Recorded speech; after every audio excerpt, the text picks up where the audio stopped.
प्यारे विद्यार्थियों, आप सबका आज की कक्षा में स्वागत है।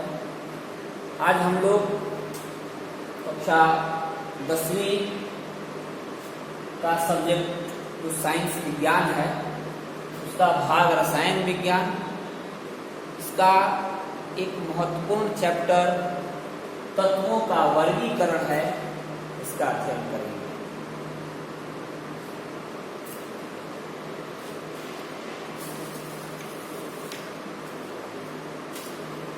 देखिए, यह जो चैप्टर है यह परीक्षा के दृष्टिकोण से या प्रतियोगी परीक्षाओं के दृष्टिकोण से अत्यंत महत्वपूर्ण है। इस चैप्टर से प्रत्येक वर्ष प्रश्न पूछे जाते हैं, चाहे वह यूपी बोर्ड परीक्षा हो या कोई अन्य प्रतियोगी परीक्षा हो जो 10वीं या 12वीं स्तर की होती है। तो इसमें हम लोग जो है चैप्टर जो तत्वों का वर्गीकरण है, इस चैप्टर के अंतर्गत हम लोग मुख्य रूप से तत्वों के वर्गीकरण का अध्ययन करेंगे। किस प्रकार से तत्वों को वर्गीकृत किया गया है, या वर्गीकरण का प्रारंभ कैसे हुआ, या वर्गीकरण तत्वों के वर्गीकरण से क्या लाभ है, इन सब चीजों का अध्ययन इस चैप्टर के अंतर्गत किया जाएगा। तत्वों के वर्गीकरण चैप्टर में मुख्य रूप से एक विशेष प्रकार की सारणी का अध्ययन करना है, जिसमें तत्वों को व्यवस्थित किया गया है। वह सारणी आवर्त सारणी कही जाती है, उसका अध्ययन करेंगे हम लोग। साथ ही साथ आवर्त सारणी में तत्वों के लक्षणों में जो परिवर्तन होते हैं या तत्वों के लक्षणों में जो समानताएं पाई जाती है, उन सारी चीजों का अध्ययन किया जाए। आप लोग इस चैप्टर को विधिवत समझना चाहते हैं तो इस वीडियो को अंत तक देखिएगा। साथ ही साथ कॉपी और पेन लेकर नोट्स भी आप लोग डेवलप कर सकते हैं, क्योंकि मैं बिल्कुल आसान तरीके में और धीरे धीरे एक पॉइंट पर फोकस करते हुए प्रत्येक चीज को बताऊंगा। तो आइए शुरू करते हैं तत्वों का वर्गीकरण, क्लासिफिकेशन ऑफ एलिमेंट्स। देखिए, इसमें सबसे पहले हम लोग चर्चा करेंगे कि भाई तत्व क्या होते हैं। पिछली कक्षाओं में आप लोगों ने पढ़ा होगा कि तत्व किसे कहते हैं या तत्व क्या होते हैं। देखिए, तत्व जो है, अगर एक सरल परिभाषा के रूप में कहा जाए तो हम लिख सकते हैं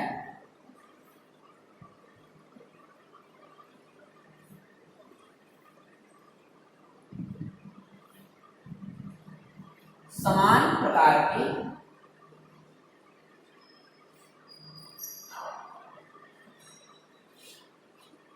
परमाणुओं से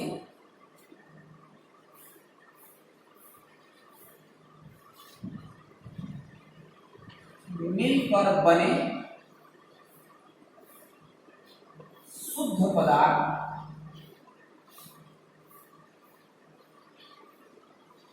जिन्हें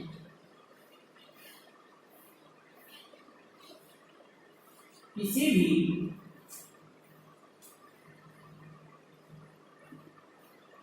विधि द्वारा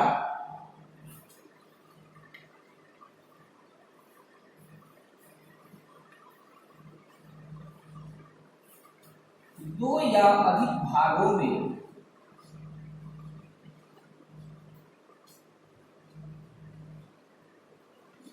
तोड़ा नहीं जा सकता है,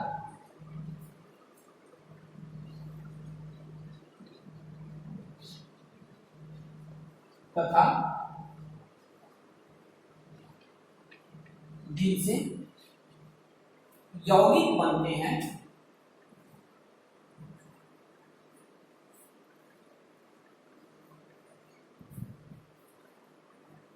तत्व कहलाते हैं।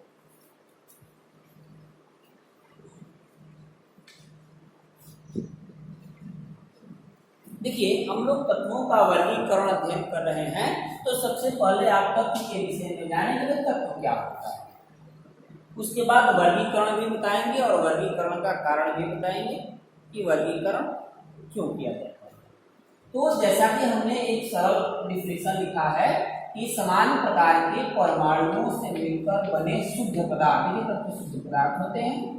समान प्रकार के परमाणुओं से मिलकर बने शुद्ध पदार्थ जिन्हें किसी भी विधि द्वारा दो या अधिक भागों में तोड़ा नहीं जा सकता है तथा जिनसे यौगिक बनते हैं तत्व कहलाते हैं। अब उदाहरण के लिए हम लोग इस तत्वों को समझ सकते हैं, जैसे हाइड्रोजन, जैसे हीलियम, लिथियम,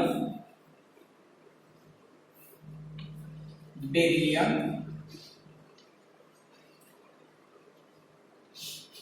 बोरान, कार्बन इत्यादि।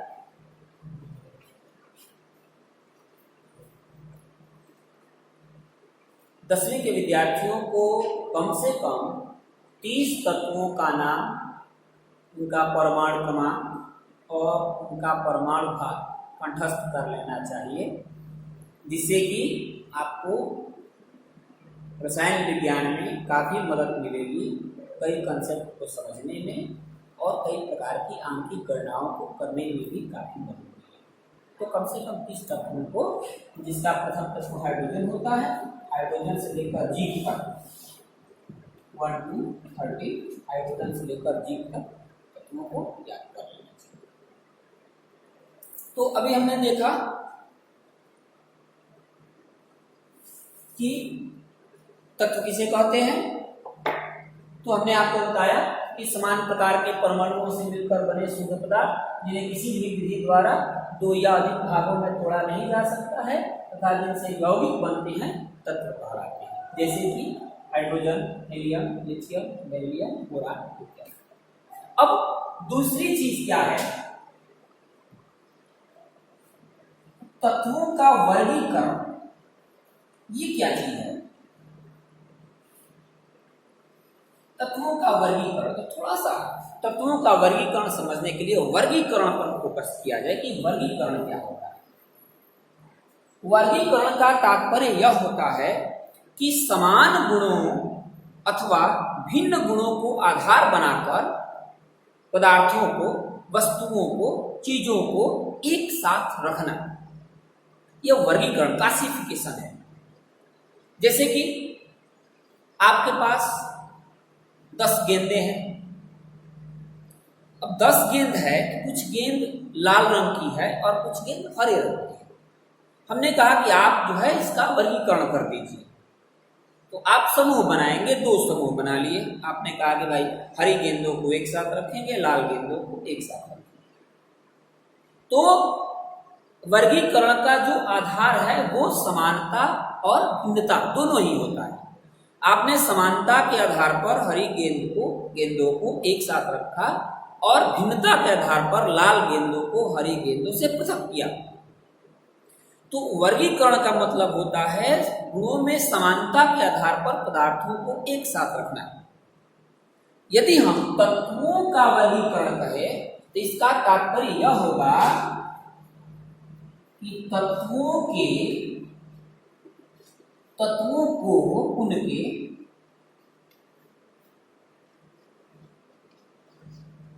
गुणों में समानता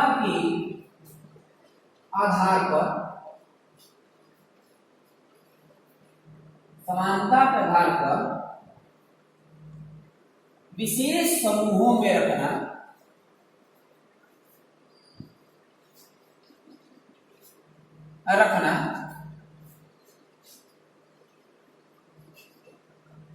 तत्वों का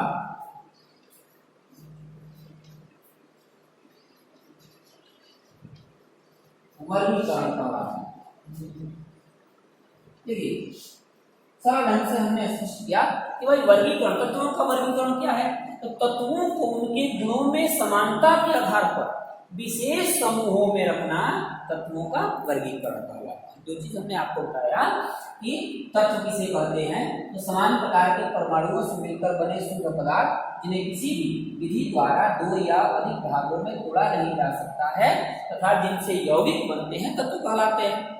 दूसरी चीज हमने देखा कि वही तत्वों का वर्गीकरण क्या है। इसमें देखा कि तत्वों को उनके गुणों में समानता के आधार पर विशेष समूहों में रखना तत्वों का वर्गीकरण है। ये दो चीज हमने देखा इस चैप्टर में। हम लोगों को मुख्य रूप से तत्वों का वर्गीकरण ही समझना है। अब एक चीज और देखा जाए थोड़ा सा, वर्गीकरण का लाभ। हम ये वर्गीकरण क्यों करते हैं, तत्वों को एक साथ क्यों रखा जाए भाई?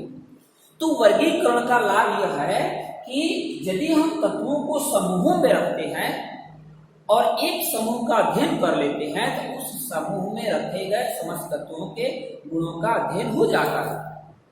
या अगर कोई संबंध है एक समूह का दूसरे समूह के साथ, तो एक समूह के अध्ययन के साथ साथ दूसरे समूह के तत्वों का भी अध्ययन हो जाता है। ये वर्गीकरण का लाभ है। अर्थात हम लिख सकते हैं कम समय तथा कम मेहनत के साथ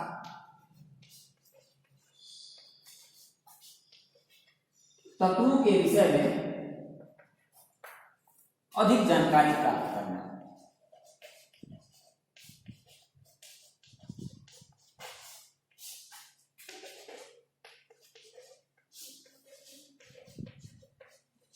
ये इसका एक लाभ हो जाता है, वर्गीकरण का लाभ। तो देखिए हम लोग स्टार्ट किए हैं तत्वों का वर्गीकरण, जिसमें हमने बताया कि तत्व किसे कहते हैं, तत्वों को परिभाषित किया गया, उदाहरण दिया गया, तत्वों का वर्गीकरण समझाया कि तत्वों का वर्गीकरण क्या होता है, फिर हमने वर्गीकरण का लाभ बताया कि भाई वर्गीकरण का लाभ क्या है। इसके पश्चात हम लोग पढ़ेंगे तत्वों के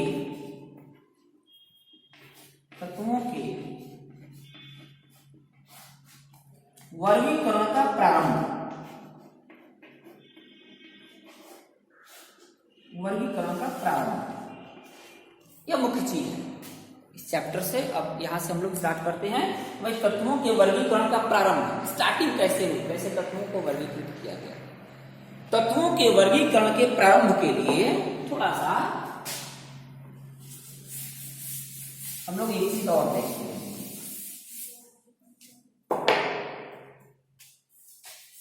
अभी आधुनिक समय में हम लोग तत्वों की जो व्यवस्था पढ़ते हैं वह आवर्त सारणी है। आवर्त सारणी, जिसे आधुनिक आवर्त सारणी भी कहा जाता है। आधुनिक आवर्त सारणी, मॉडर्न पीरियोडिक टेबल, आधुनिक आवर्त सारणी। देखिए आपके संज्ञान के लिए थोड़ा सा सारणी आपको दिखा देते हैं।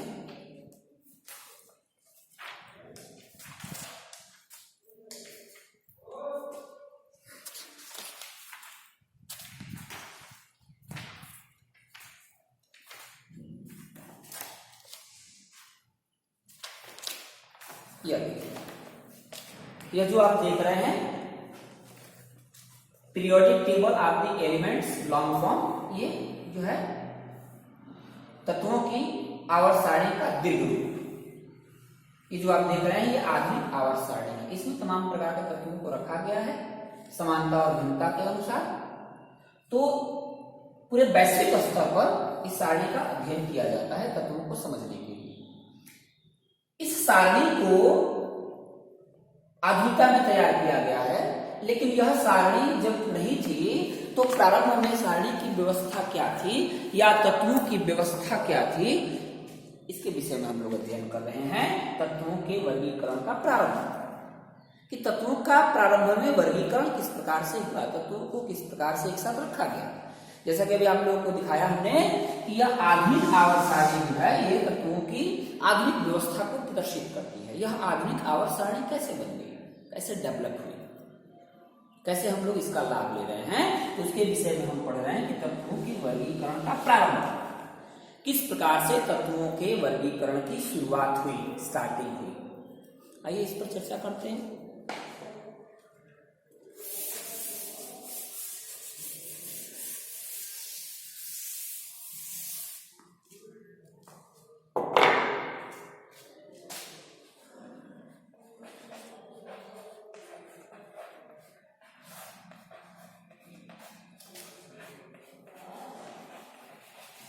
वर्गीकरण का प्रारंभ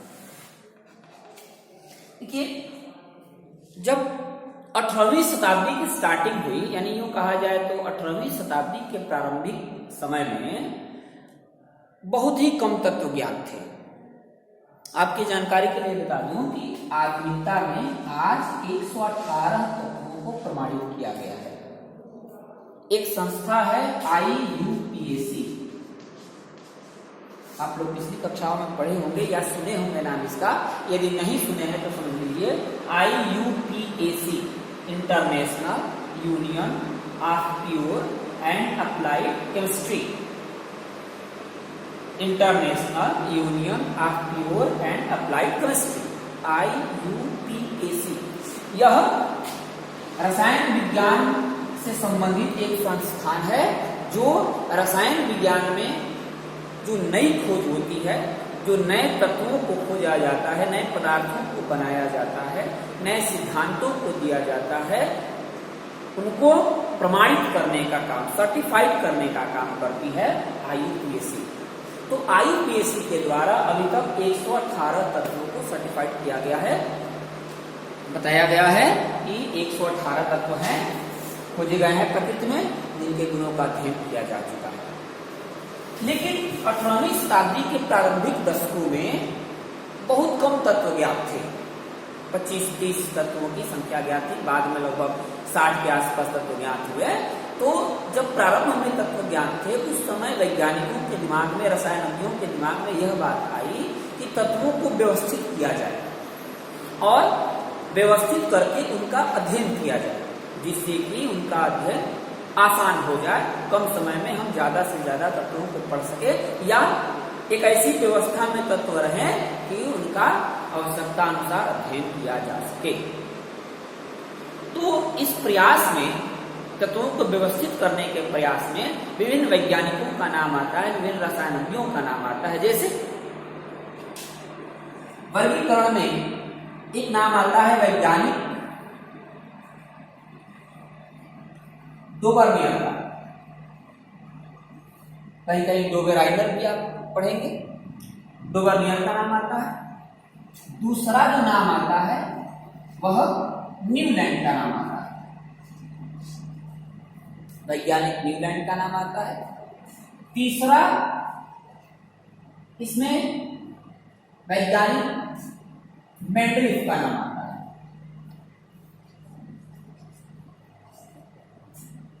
इनके अतिरिक्त और भी नाम है, जैसे वैज्ञानिक लोथरमेयर का भी नाम आता है और वैज्ञानिकों का नाम आता है। तो इसमें जो है मुख्य रूप से डोबरनियर, न्यूलैंड और मेंडलीफ जैसे वैज्ञानिकों का नाम आता है, जिनके प्रयास कुछ हद तक सफल रहे, कुछ हद तक सहायता उनसे मिली तत्वों की आगे की व्यवस्था को बनाने में। तो इन वैज्ञानिकों, इन रसायनज्ञों के द्वारा अलग अलग नियम दिए गए, अलग अलग सिद्धांत दिए गए, अलग अलग व्यवस्था दी गई, जो तत्वों को व्यवस्थित करने में सहायक सिद्ध हुई। जिसमें पहला हम लोग देख रहे हैं डोबरनियर। डोबरनियर ने तत्वों को व्यवस्थित करने का एक नियम दिया, जिसे कहा गया डोबरनियर का त्रिक नियम या डोबेराइनर का त्रिक नियम, या डोबेराइनर का त्रिक नियम।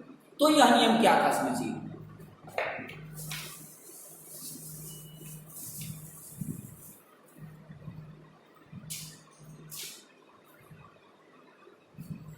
प्रारंभ में जब तत्व ज्ञात थे तो तत्वों का जो मुख्य लक्षण ज्ञात था, तत्वों का जो मुख्य लक्षण ज्ञात था वह परमाणु भार था।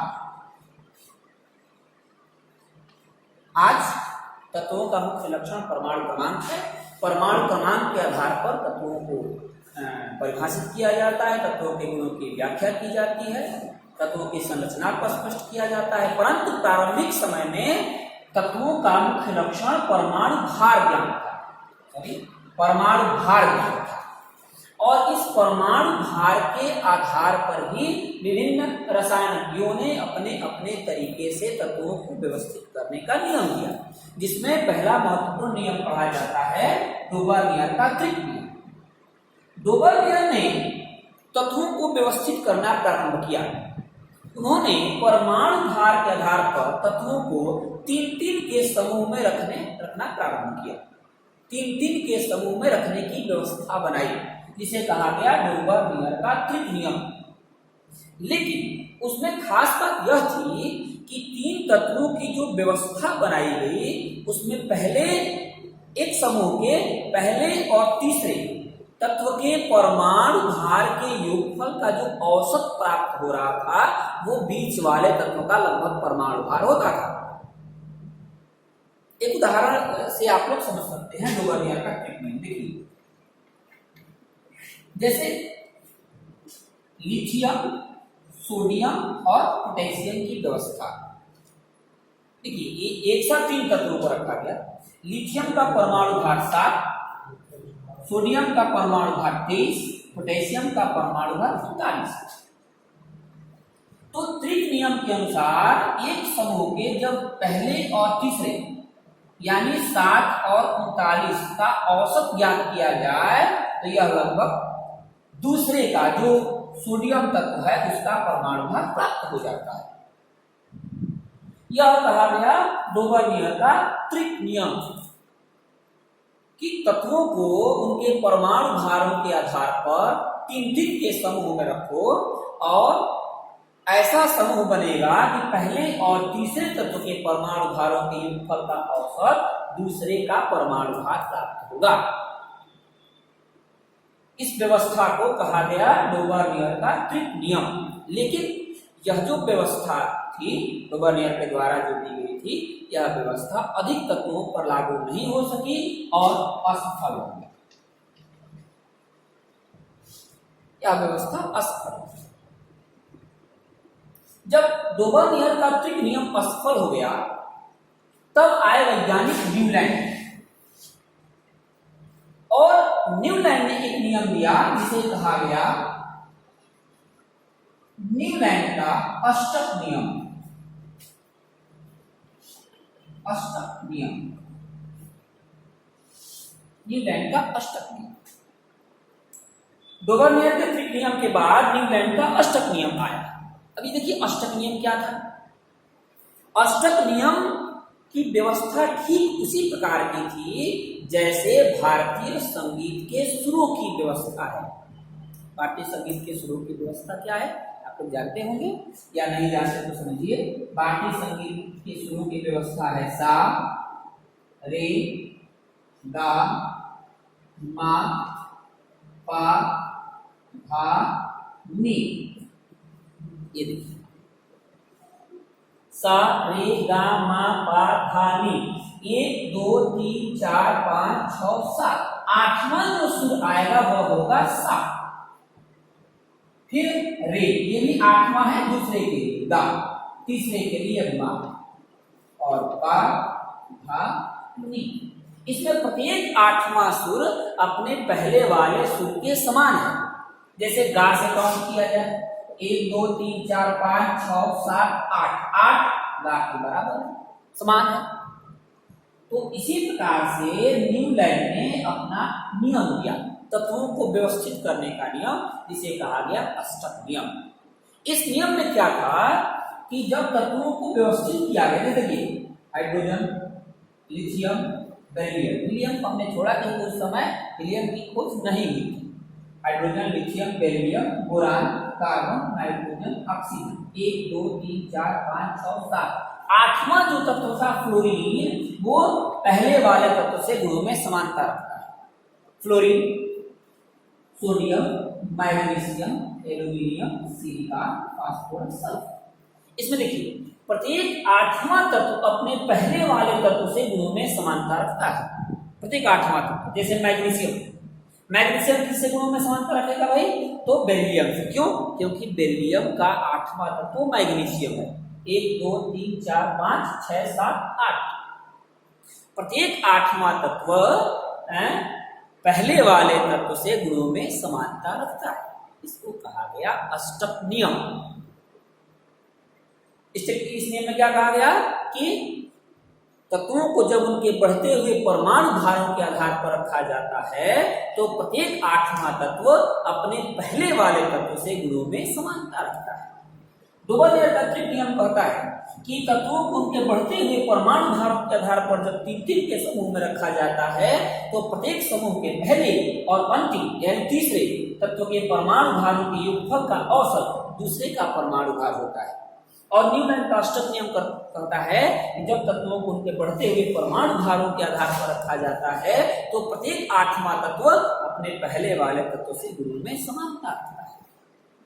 लेकिन यह व्यवस्था न्यूटन का जो अष्टक नियम था, यह व्यवस्था भी अभी नहीं चल सकी और यह व्यवस्था भी असफल थी। इन दोनों व्यवस्थाओं की असफलता के बाद वैज्ञानिक आए D.I. Mendeleev, diametric Ivanovich Mendeleev, रसायन वैज्ञानिक थे, रसायनज्ञ थे।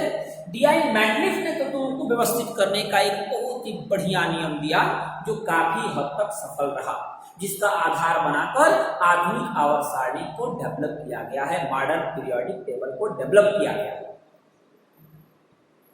तो D.I. मेंडलीफ की जो व्यवस्था थी उसके लिए मेंडलीफ ने तत्वों के गुणों में संबंध व्यक्त करने के लिए एक विशेष प्रकार का नियम दिया जिसे कहा गया मेंडलीफ का आवर्त नियम।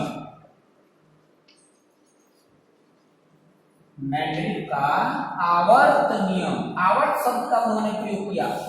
पीरियोडिक